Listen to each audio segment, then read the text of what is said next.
dosbarthiadau cyfrwng Cymraeg fel arfer yn llai ar ran maint, a felly mae modd gofyn cwestiwn yn haws drwy gyfrwng y Gymraeg yn y seminarau.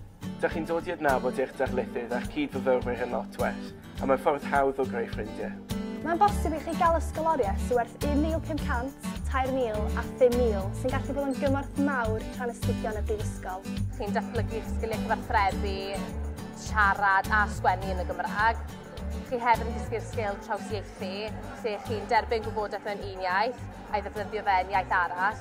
Dwi'n dysgu mwy o derma a geirfa yn fy maes i a hynny'n ddwyieithog. Mae gennych chi hefyd sgil ychwanegol sy'n gallu bod o fydd i gyflogwyr, lle mae modd i chi allu siarad yn ddwyieithog efo'ch cwsmeriaid. Yn ôl ymchwil, gall pobl sy'n gallu darllen, siarad ac ysgrifennu Cymraeg ennill ar gyfartaledd bron i 11% yn fwy o gyflog.